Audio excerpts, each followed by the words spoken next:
तिरंगा अनावरण के साथ ही बिजली, सड़क, स्वास्थ्य, आवास, मूलभूत संरचना एवं जल आपूर्ति से जुड़ी विभिन्न परियोजनाओं का शिलान्यास एवं उद्घाटन संपन्न। बहुत बहुत आभार महोदय। देवियों सज्जनों, आइए इन परियोजनाओं की विस्तृत जानकारी लेते हैं इस लघु फिल्म के माध्यम से। विकसित भारत के लिए विकसित बिहार, इसी संकल्प के साथ बिहार और बिहार वासियों की प्रगति के लिए अनवरत विकास का सिलसिला जारी है। इसी कड़ी में आज देश के यशस्वी प्रधानमंत्री श्री नरेंद्र मोदी जी आज बोध गया की पावन धरती से करीब 13,200 करोड़ रुपए की विकास परियोजनाओं का उद्घाटन और शिलान्यास कर रहे हैं। ऊर्जा, स्वास्थ्य, आवास, सड़क, जल आपूर्ति और रेलवे से जुड़ी कई महत्वपूर्ण परियोजनाओं से बिहार के करोड़ों लोगों के जीवन में बदलाव आएगा। जब जब बिहार समृद्ध रहा है, तब भारत समृद्ध रहा है। इसलिए विकसित भारत के लिए बिहार का विकसित होना उतना ही जरूरी है। बिहार के बक्सर जिले में SJVN की लगभग 6,900 करोड़ रुपए की 1320 मेगावाट बक्सर ताप विद्युत परियोजना की 660 मेगावाट क्षमता वाली पहली यूनिट का उद्घाटन किया जा रहा है। ये परियोजना क्षेत्र में रोजगार के अवसरों, औद्योगिक विकास और बुनियादी ढांचे के विकास को बढ़ावा देने का भी कार्य करेगी। भारत सरकार की दूरदर्शी सोच से आम जनमानस को स्वास्थ्य सेवाओं में भी बड़ी सौगात मिल रही है। इसी कड़ी में मुजफ्फरपुर में होमी भाभा कैंसर अस्पताल और अनुसंधान केंद्र की स्थापना ने बिहार और पूरे पूर्वी भारत के मरीजों के लिए आशा की नई किरण जगाई है।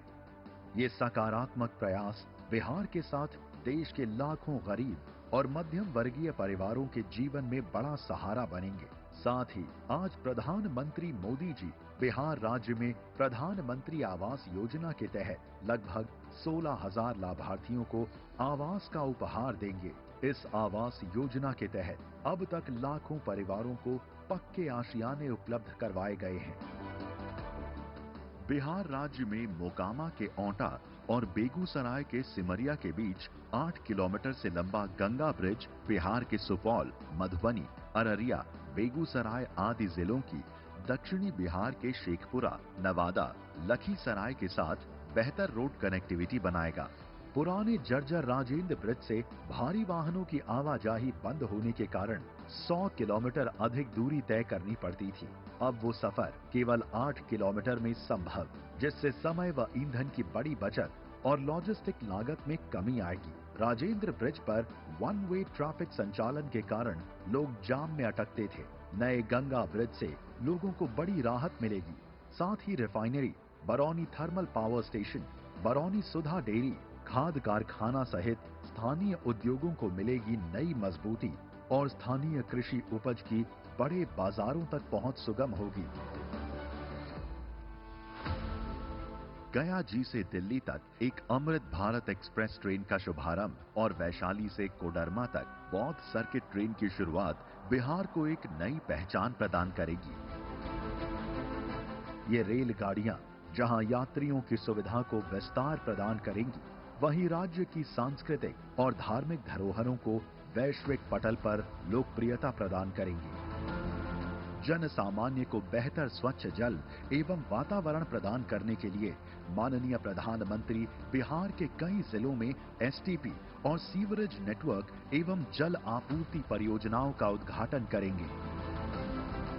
ये सभी परियोजनाएं सतत विकास को गति देने, बुनियादी ढांचे को सुदृढ़ करने और रोजगार सृजन में भारत सरकार की प्रतिबद्धता को दर्शाती हैं।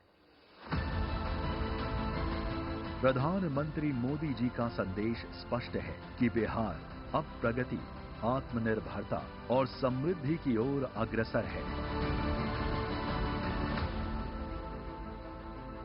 आइए जोरदार तालियों के उद्घोष के साथ अपना धन्यवाद माननीय प्रधानमंत्री जी तक पहुंचाएं। देशवासियों, भारतीय रेलवे ने पिछले एक दशक में कई नए कीर्तिमान स्थापित किए हैं। 6 जून 2025 को माननीय प्रधानमंत्री जी द्वारा देश को समर्पित दुनिया का सबसे ऊंचा चिनाब रेलवे पुल इस गौरवगाथा को बखूबी बयां करता है। आज यहां माननीय प्रधानमंत्री जी वीडियो कॉन्फ्रेंसिंग के माध्यम से 2 नई रेलगाड़ियों का शुभारंभ करने वाले हैं। ये गाड़ियां हैं गया जी और दिल्ली के बीच नई अमृत भारत तथा वैशाली और कोडरमा के बीच बौद्ध सर्किट ट्रेन। इन रेलगाड़ियों को फ्लैग ऑफ करने के लिए आइए चलते हैं गया जी के रेलवे स्टेशन पर। गया जी के रेलवे स्टेशन पर नया उत्साह। अब मैं माननीय प्रधानमंत्री जी से विनम्र निवेदन करता हूं कि वीडियो कॉन्फ्रेंसिंग द्वारा हरी झंडी दिखाकर इन दोनों रेलगाड़ियों का शुभारंभ करें माननीय प्रधानमंत्री महोदय।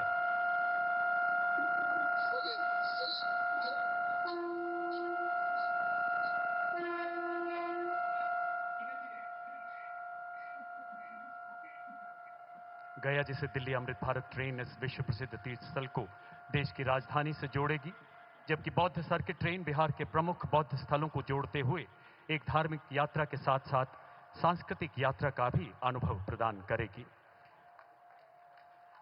बहुत बहुत आभार। तालियों का जय घोष रुकना नहीं चाहिए। देवी और सज्जनों, हाथ ऊपर उठाकर इन परियोजनाओं का, इन भागीरथ प्रयासों का, इन प्रकल्पों का स्वागत करें। बहुत बहुत धन्यवाद श्रीमान। देवी और सज्जनों, 2015 में शुरू की गई प्रधानमंत्री आवास योजना लाखों परिवारों के लिए घर का सपना साकार कर रही है और बिहार इस भागीरथ प्रयास में बढ़ चढ़कर भाग ले रहा है। बिहार में अब तक 38,47,000 से अधिक लाभार्थियों को आवास दिया जा चुका है और ये प्रक्रिया अनवरत जारी है। आज यहां 16,000 से अधिक घरों का गृह प्रवेश भी माननीय प्रधानमंत्री जी द्वारा संपन्न हो रहा है। गया जिले के कुछ लाभार्थी आज यहां उपस्थित हैं, जिन्हें माननीय प्रधानमंत्री जी के कर कमलों से गृह प्रवेश के लिए चाबियां सौंपी जाएंगी। माननीय प्रधानमंत्री जी से आग्रह, इन लाभार्थियों को चाबी सौंपकर गृह प्रवेश की मंगलमय शुरुआत करें। सबसे पहले प्रधानमंत्री आवास योजना ग्रामीण के अंतर्गत श्रीमती रीना देवी, जो गया जिले के इमामगंज ब्लॉक की मल्हारी पंचायत की निवासी हैं। श्रीमती रीना देवी, गौरवशाली पल जो पूरे जीवन इन्हें प्रेरणा देंगे। इसके बाद श्री रंजीत चौधरी, जो गया जिले के इमामगंज प्रखंड निवासी हैं। केंद्र एवं बिहार सरकार की विभिन्न कल्याणकारी योजनाओं का लाभ मिलने से इन दिव्यांग का चुनौतीपूर्ण जीवन कुछ सुगम हुआ है। जोरदार तालियों से आइए स्वागत करें इन अलौकिक पलों का। जैसा कि आप सभी जानते हैं, माननीय मुख्यमंत्री श्री नीतीश कुमार जी के मार्गदर्शन में दिव्यांग पेंशन को हाल ही में बढ़ाया गया है।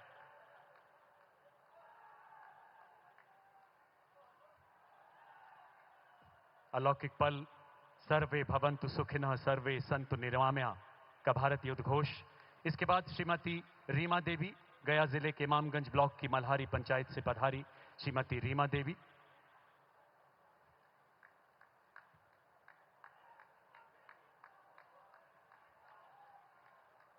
इनके चेहरे की मुस्कुराहट आज बहुत कुछ बयां करती है। इसके बाद बारी है रंजू देवी।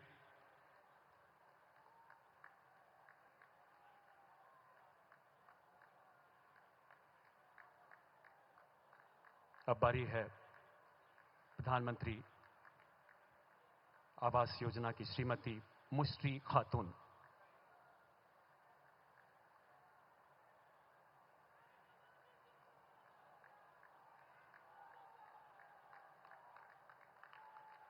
आइए तालियों के साथ अभिवादन करें देश के यशस्वी प्रधानमंत्री जी का। बिहार सरकार इसमें पूरी तन्मयता से जुड़ी है। देवी और सज्जनों, अब समय है उस ओजस्वी संबोधन का जिसके लिए बिहार के हर कोने से उमड़ा यथाह जनसमूह प्रतीक्षारत है। माननीय प्रधानमंत्री जी से करबद्ध आग्रह कि वो इस विशाल सभा को संबोधित करें। आप सबकी तालियों के बीच हमारा मार्गदर्शन करें माननीय प्रधानमंत्री महोदय।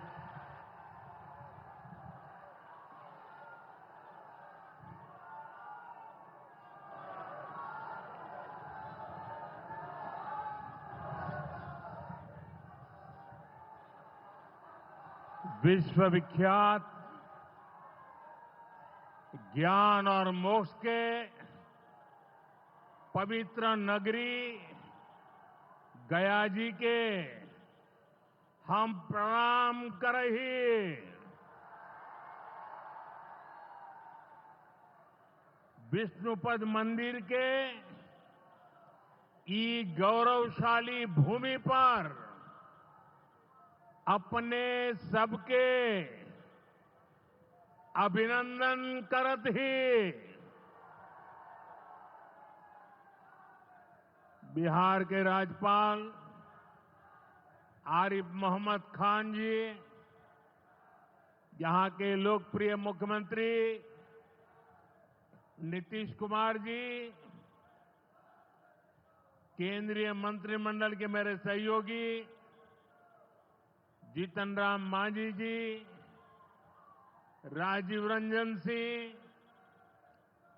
चिराग पासवान जी, रामनाथ ठाकुर जी, नित्यानंद राय जी, सतीश चंद्र दुबे जी, राजभूषण चौधरी जी, डिप्टी सीएम सम्राट चौधरी जी, विजय कुमार सिन्हा जी, बिहार सरकार के मंत्रीगण, संसद में मेरे साथी उपेंद्र कुशवाहा जी, अन्य सांसदगण और बिहार के मेरे प्यारे भाइयों और बहनों, गया जी की ये धरती अध्यात्म और शांति की धरती है। ये भगवान बुद्ध को बोध कराने वाली पावन भूमि है। गया जी की आध्यात्मिक और सांस्कृतिक विरासत बहुत प्राचीन है, बहुत समृद्ध है। यहां के लोगों की इच्छा थी कि इस नगरी को गया नहीं, गया जी कहा जाए। मैं इस निर्णय के लिए बिहार सरकार का अभिनंदन करता हूं। मुझे खुशी है कि गया जी के तेज विकास के लिए बिहार की डबल इंजन सरकार लगातार काम कर रही है। भाइयों बहनों, आज भी गया जी की पावन भूमि से एक ही दिन में 12,000 करोड़ रुपए की परियोजनाओं का लोकार्पण या शिलान्यास हुआ है। इनमें ऊर्जा, स्वास्थ्य और शहरी विकास के जुड़े कई बड़े प्रोजेक्ट्स हैं। इनसे बिहार के उद्योगों को ताकत मिलेगी और युवाओं के लिए रोजगार के नए अवसर भी बनेंगे। मैं इन परियोजनाओं के लिए बिहार के लोगों को बधाई देता हूं। बिहार में बेहतर स्वास्थ्य सुविधाओं के लिए आज यहां हॉस्पिटल और रिसर्च सेंटर का उद्घाटन भी हुआ है। अब बिहार के लोगों को कैंसर के इलाज के लिए एक और सुविधा मिल गई है। साथियों, गरीब के जीवन से मुश्किलें दूर करना, महिलाओं के जीवन को आसान बनाना मुझे जनता जनार्दन का सेवक बनकर यही काम करने में सबसे ज्यादा खुशहाली होती है। जैसे गरीब को पक्का घर देना। साथियों, मेरा एक बड़ा संकल्प है, जब तक हर जरूरतमंद को पक्का घर नहीं मिल जाता, मोदी चैन से नहीं बैठेगा।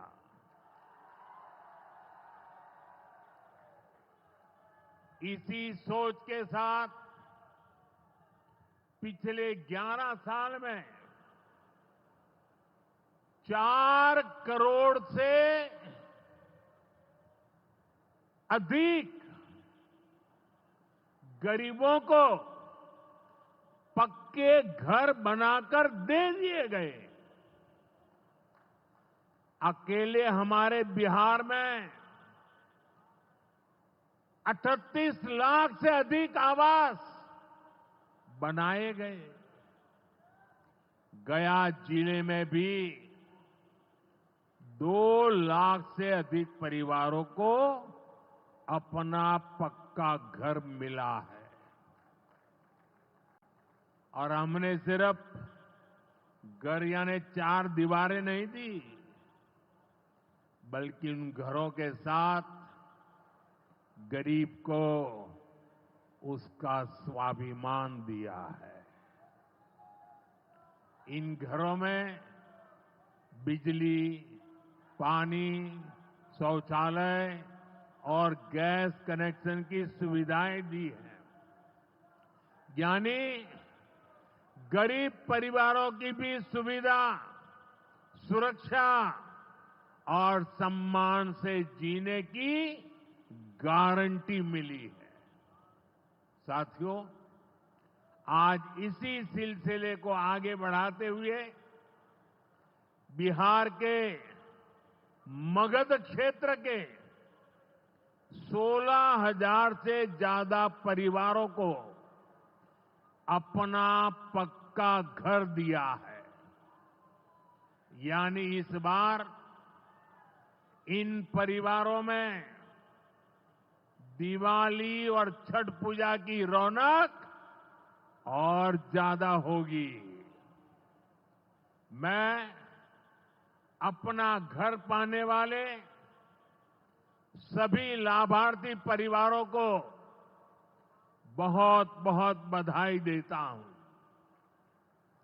और जो लोग अब भी पीएम आवास योजना के लाभ से छूट गए हैं, मैं उन्हें विश्वास दिलाता हूं कि पीएम आवास का अभियान तब तक जारी रहेगा जब तक हर गरीब को अपना पक्का घर नहीं मिल जाता।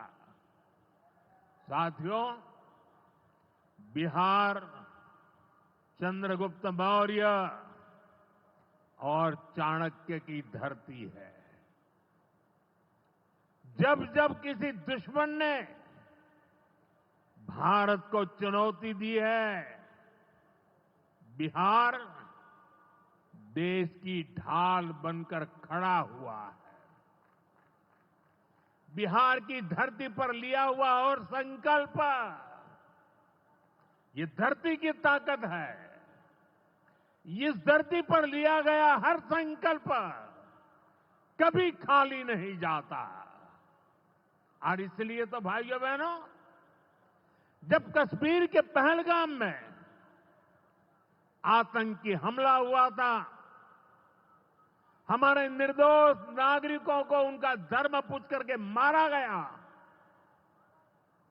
मैंने बिहार की इसी धरती से आतंकवादियों को मिट्टी में मिलाने की बात कही थी।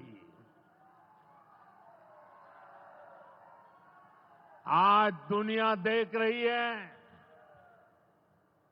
बिहार की धरती से लिया गया वो संकल्प पूरा हो चुका है।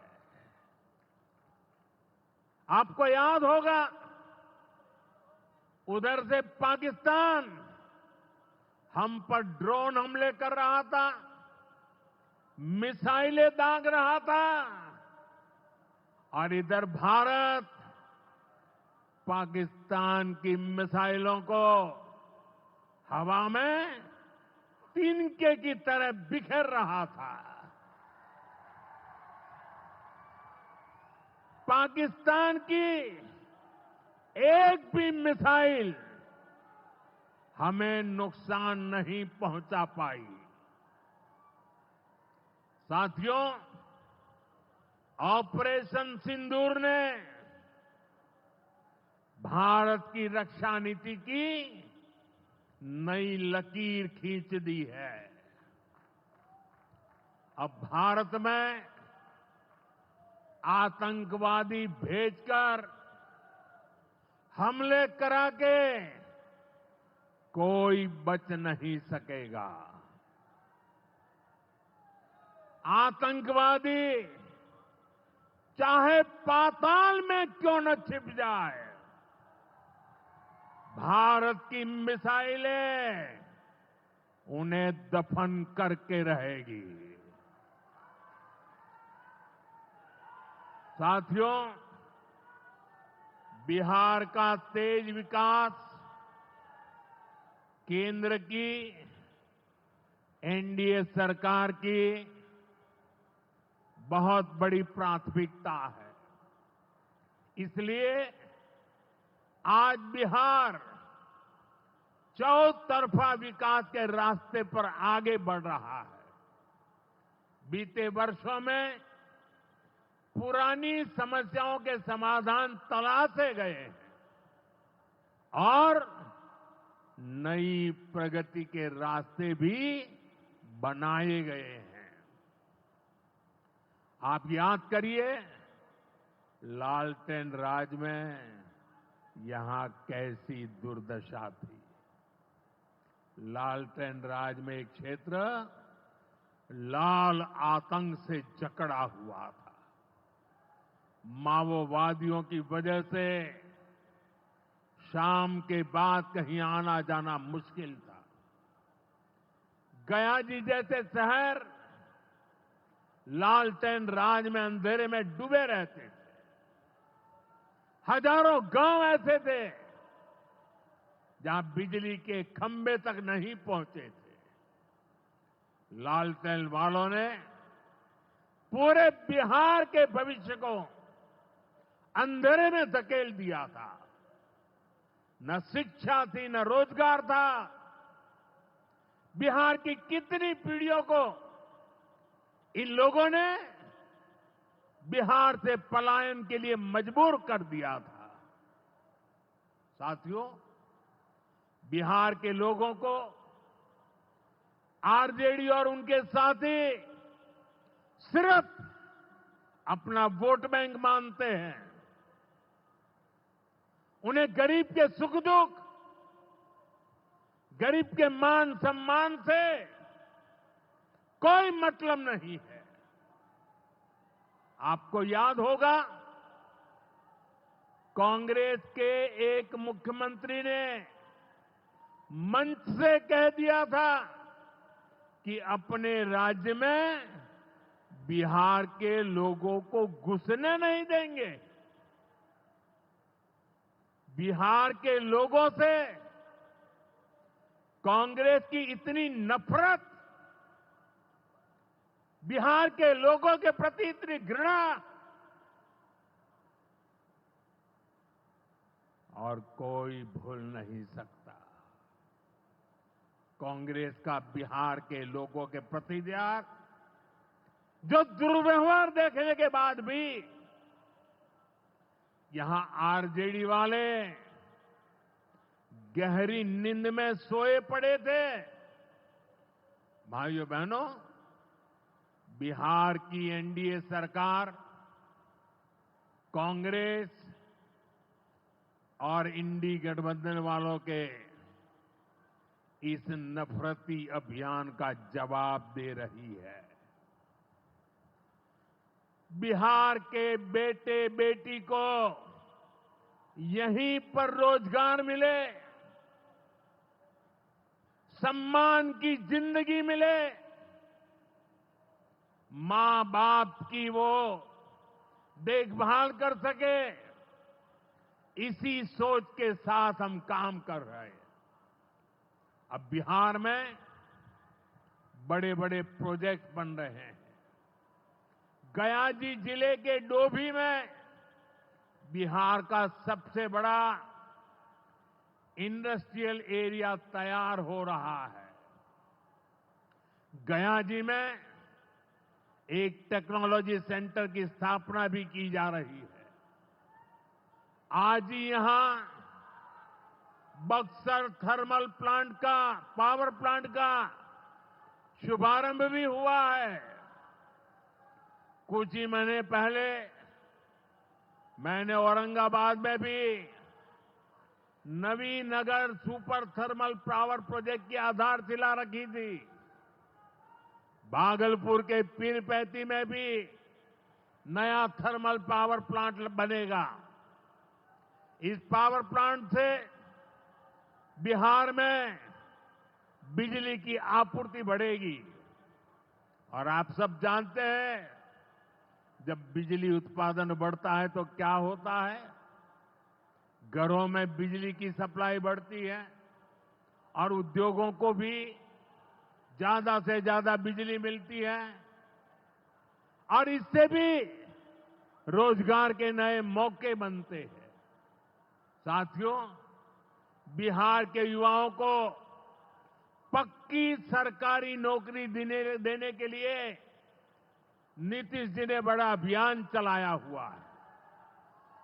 ये नीतीश जी हैं, तभी यहां शिक्षकों की भर्ती भी पूरी पारदर्शिता से हुई।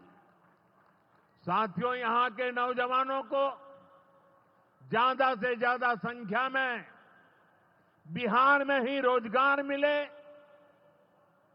उन्हें नौकरी के लिए पलायन न करना पड़े, इसमें केंद्र सरकार की एक नई योजना से भी बहुत बड़ी मदद मिलने वाली है। अभी पिछले सप्ताह इस 15 अगस्त से ही देश भर में प्रधानमंत्री विकसित भारत रोजगार योजना लागू हुई है।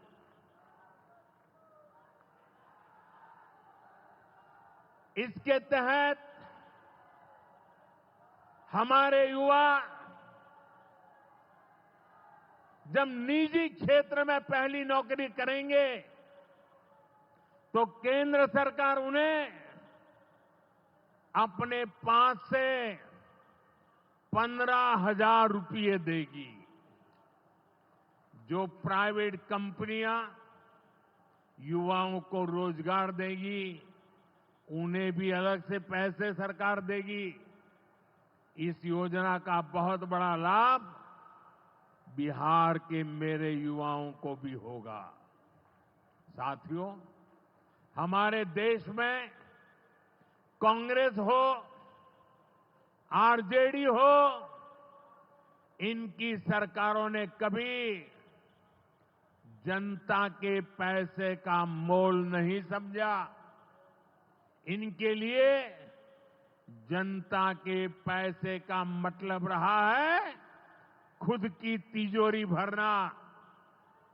इसलिए कांग्रेस आरजेडी की सरकारों में सालों साल तक परियोजनाएं पूरी नहीं होती थी। कोई योजना जितनी लटकती थी उतना उसमें ये पैसे कमा लेते थे। अब इस गलत सोच को भी एनडीए सरकार ने बदल दिया है। अब शिलान्यास के बाद कोशिश होती है जल्द से जल्द समय सीमा में उस काम को पूरा करने के लिए सफल प्रयास किया जाए। आज का एक कार्यक्रम इसका भी एक शानदार उदाहरण है। औटा सिमरिया सेक्शन का शिलान्यास करने का सौभाग्य बिहार के लोगों ने मुझे दिया था। और आप लोगों की कृपा देखिए, आप लोगों का प्रेम देखिए कि जिस ब्रिज का शिलान्यास आपने मुझे करने के लिए कहा, आज इसका लोकार्पण करने का अवसर भी आपने मुझे दिया है। ये पुल सिर्फ सड़कों को नहीं, पूरे उत्तर और दक्षिण बिहार को जोड़ने का काम करेगा। जो भारी वाहन पहले गांधी सेतु से होकर 150 किलोमीटर का लंबा चक्कर काटते थे, अब सीधा रास्ता पाएंगे। इससे व्यापार तेज होगा, उद्योगों को ताकत मिलेगी और तीर्थयात्रियों का भी पहुंचना आसान होगा।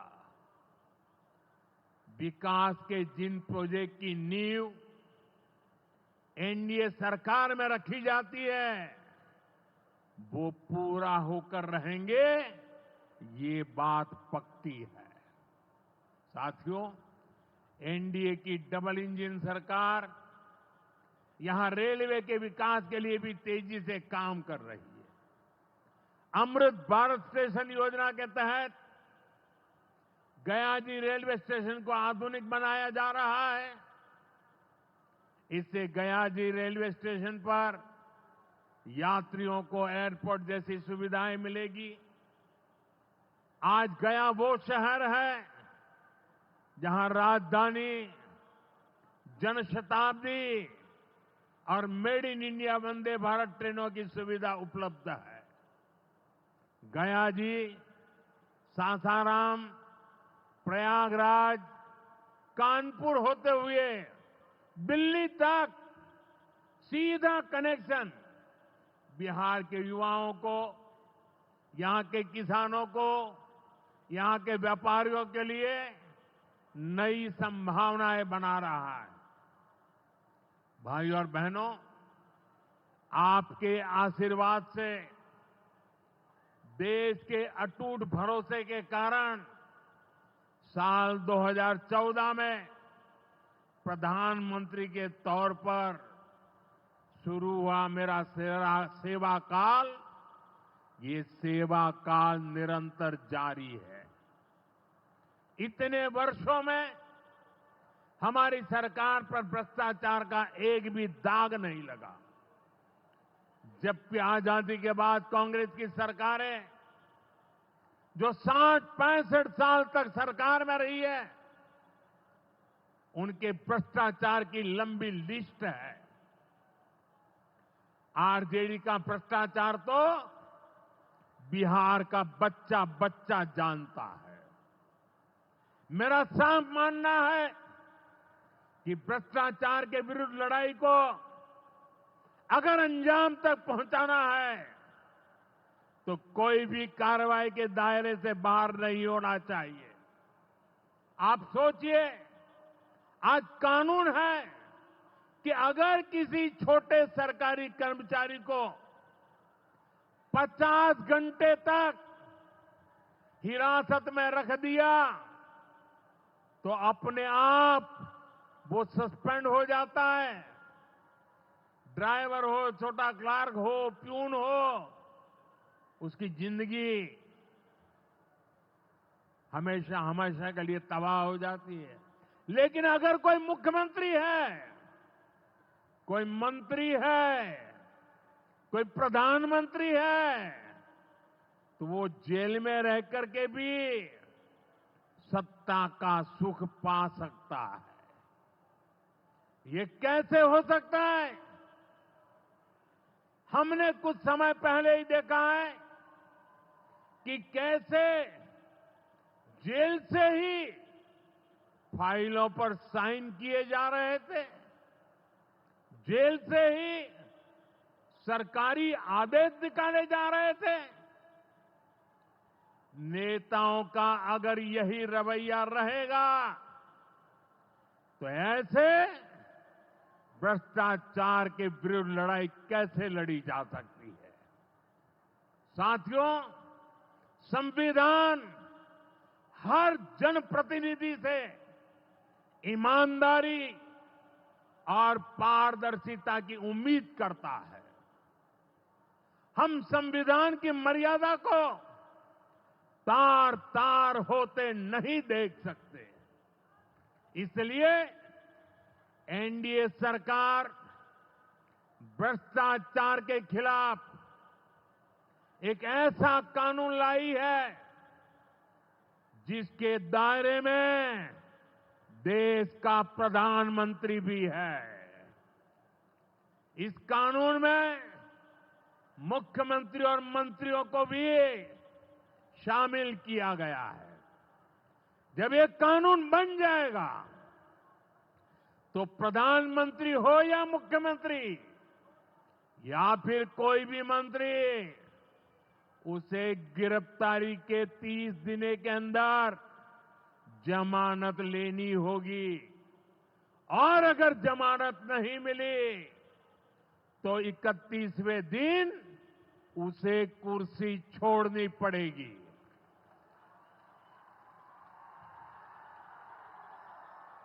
आप कहिए भाइयों, जो जेल जाए उसने कुर्सी छोड़नी चाहिए कि नहीं छोड़नी चाहिए?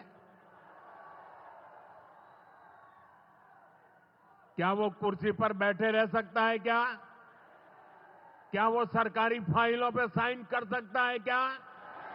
क्या जेल में से कोई सरकार चला सकता है क्या? और इसलिए ऐसा सख्त कानून बनाने की तरफ हम आगे बढ़ रहे हैं। लेकिन साथियों, ये आरजेडी वाले, ये कांग्रेस वाले, ये लेफ्ट वाले इस कानून का विरोध कर रहे हैं। ये बहुत गुस्से में है और कौन नहीं जानता उनको किस बात का डर है। जिसने पाप किया होता है वो अपने पाप को दूसरों से छुपाता है, लेकिन खुद को भीतर से जानता है कि क्या खेल खेला है।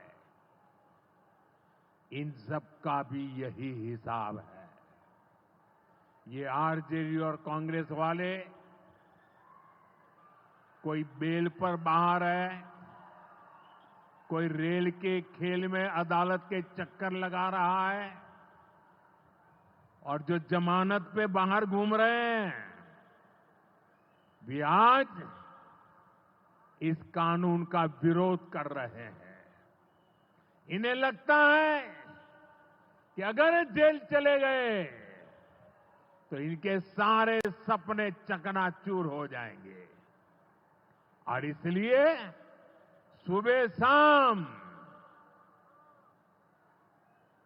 ये लोग मोदी को भांति भांति की गाली दे रहे हैं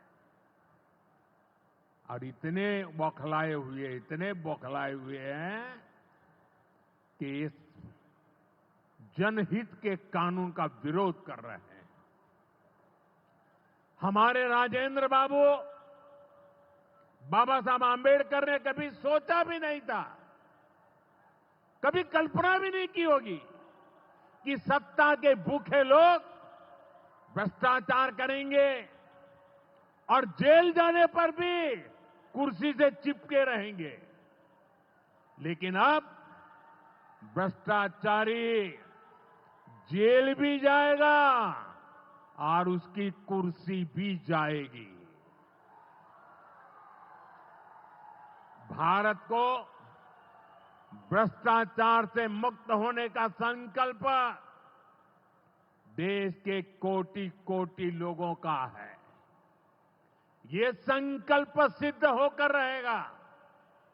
साथियों, मैंने लाल किले से एक और खतरे की बात की है, और ये खतरा बिहार पर भी है। देश में घुसपैठियों की बढ़ती संख्या चिंता का विषय है। बिहार के सीमावर्ती जिलों में तेजी से डेमोग्राफी बदल रही है। इसलिए एनडीए सरकार ने तय किया है कि देश का भविष्य घुसपैठियों को नहीं तय करने देंगे। घुसपैठियों को बिहार के युवाओं के रोजगार नहीं छीनने देंगे। जिन सुविधाओं पर भारतीय लोगों का अधिकार है, उस पर घुसपैठियों को डाका नहीं डालने देंगे। इस खतरे से निपटने के लिए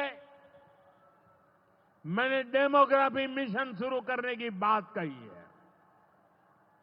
बहुत जल्द ये मिशन अपना काम शुरू करेगा। हम हर घुसपैठियों को देश से बाहर करके ही रहेंगे। आप मुझे बताइए, एक घुसपैठियों को निकालना चाहिए कि नहीं निकालना चाहिए? क्या ये घुसपैठिए आपका रोजगार छीनने आपको मंजूर है? एक घुसपैठिए आपकी जमीन पे कब्जा कर ले आपको मंजूर है? एक घुसपैठिए आपका हक छीन ले आपको मंजूर है? बिहार के आप सभी लोग देश के भीतर बैठे घुसपैठियों के समर्थकों से भी सावधान रहिए। जान जाइए कौन घुसपैठियों के साथ खड़ा है।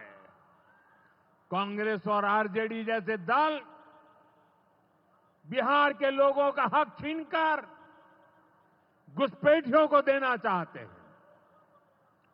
तुष्टीकरण के लिए, वोट बैंक को बढ़ाने के लिए कांग्रेस आरजेडी वाले कुछ भी कर सकते हैं, कितने ही नीचे जा सकते हैं। इसलिए बिहार के लोगों को बहुत सतर्क रहना है। साथियों, हमें हमारे बिहार को कांग्रेस आरजेडी की बुरी नजर से बचाकर रखना है। बिहार के लिए ये समय बहुत अहम है। बिहार के युवाओं के सपने पूरे हो, बिहार के लोगों की आकांक्षाओं को नई उड़ान मिले, इसके लिए केंद्र सरकार और नीतीश जी के साथ हम कंधे से कंधा मिलाकर बिहार के कल्याण के लिए काम कर रहे हैं। बिहार में विकास की गति बनी रहे, इसके लिए डबल इंजन की सरकार लगातार मेहनत कर रही है। आज के विकास प्रोजेक्ट इसी दिशा में महत्वपूर्ण कदम है। मैं एक बार फिर इन परियोजनाओं के लिए बिहार को बहुत बहुत बधाई देता हूं। मेरे साथ बोलिए, भारत माता की, भारत माता की, भारत माता की। बहुत बहुत धन्यवाद।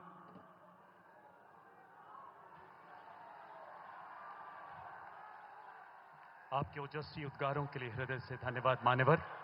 ऑपरेशन सिंदूर आपके साहसिक मार्गदर्शन में हमारी तीनों सेनाओं की त्रिशक्ति के पराक्रम की अभिव्यक्ति है। रुख मोड़ दिए तूफानों के, चट्टानों को धूल बनाया है। दुश्मन हमको ना भूलेगा, उसे ऐसा सबक सिखाया है। आपका हर शब्द राष्ट्र चेतना का उद्घोष है, राष्ट्र सर्वोपरि का संकल्प है। आपकी